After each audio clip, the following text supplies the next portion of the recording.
What's going on, ladies and gents? Stinchfist here bringing you guys today some more Battlefield 1 gun review. And today we'll be covering probably one of the more interesting gun reviews because technically it's a different gun because it would fire different caliber, but they're both the same gun, just one fires a different caliber. Today we'll be talking about the Autoloading 8.25 and the Autoloading 8.35. Now, both guns have the same, I guess we'll say body, frame, what's the word I'm looking for here? Receiver. Was that a thing back in World War I? Technical receiver? Whatever we're calling it. They both have the very same design. One is just pretty much stripper clip fed, and it hits a lot harder and it's a lot more accurate compared to the Autoloading 25, which is a magazine fed, which hits a little on the lighter side, but is still pretty accurate overall, but does have a lot more spread and some different statistics, so I'll be covering each of them within the video. So because the model of the Autoloading 8.25 is the gun I really want to cover most and the gun I'm really going to recommend to you out of these bunch, is the one I'm going to start off with. So pulling out the stats from Synthic.com, we have a max damage of 38, a minimum damage of 21, drop-off points starting at 11 and ending at 32 meters. Rate of fire of 359, so not too bad for all you trigger finger guys out there. It's pretty good for a DMR. Muzzle velocity of 660. That's not too bad for a DMR. Once again, just underneath that sniper rifle range. Most sniper rifles are like 700 up, so that's not too bad actually for a DMR itself.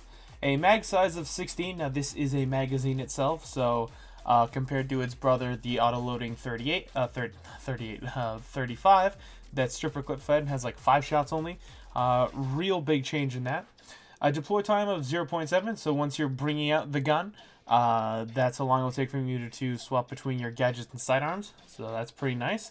Not too bad deploy time. A reload with empty is 2.6 seconds, and actually there's an Easter egg for this gun when reloading, and I'll put it on screen here. It's kind of got that AN-94 look from Battlefield 3 and Battlefield 4. It's a really nice little throwback. I liked it a lot once it procced for me. It was really cool. A reload of bullets left in the chamber of 2.1 seconds. And then all the rest are NA, but obviously that will change once once the Autoloading 38 comes into display, and we'll talk about those stats. A recoil of 0.51, a recoil left and right of 0.3, and a first shot multiplier of 1. So overall, not too bad on the recoil side. Overall, a solid, accurate gun.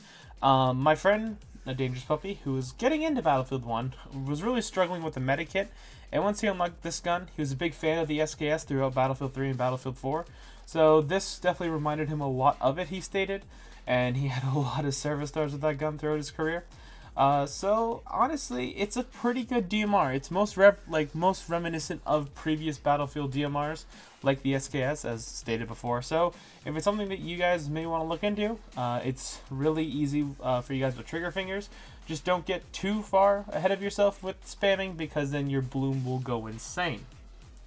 So next, as I try to go to the page of the Autoloading 35, the Autoloading 35 overall is a much more accurate version of the Autoloading 25. It doesn't have that giant mag capacity, as we'll see once I pull up the stats here and I actually click on the factory version.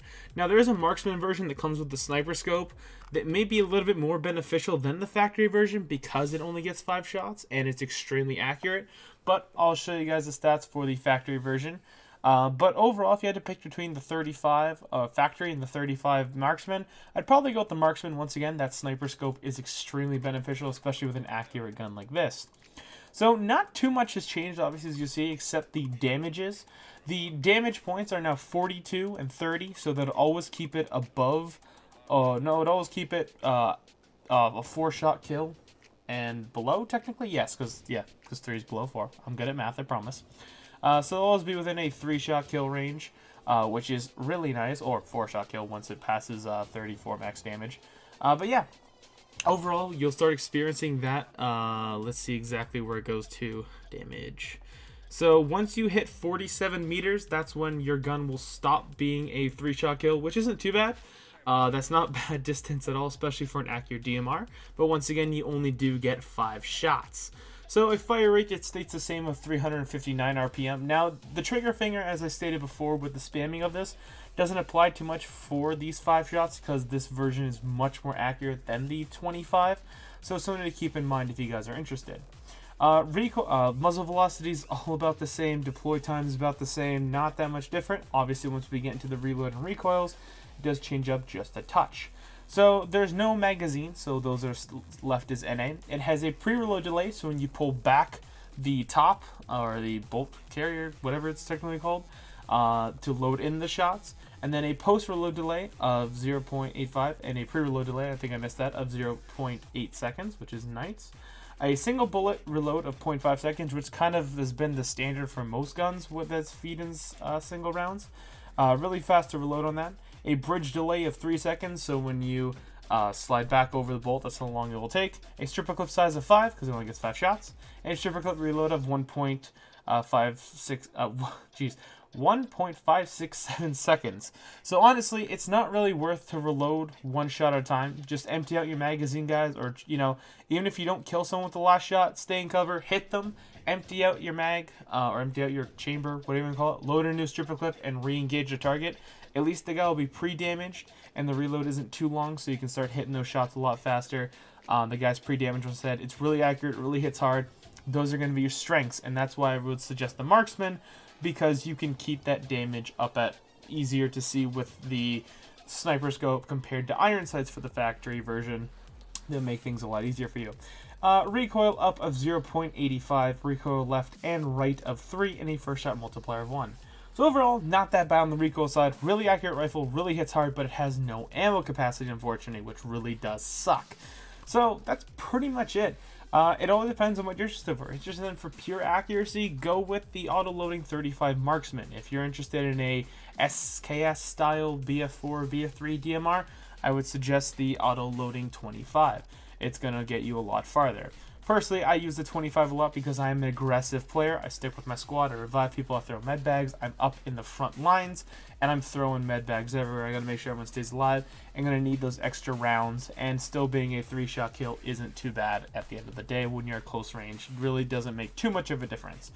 So without further ado, guys, that's gonna wrap up today's video. Tell me what you guys like to see down below for the next gun review, and I'll get that ready for you guys. The end screen should be popping up soon. You guys can go check out the rest of the Battlefield 1 gun reviews up there, or check out some other Battlefield 1 shenanigans me and my friends get into live, and see where all this wonderful footage comes from. So without further ado, guys, I'm Dangerous, and I'll see you, Sex Beast, next episode. Peace.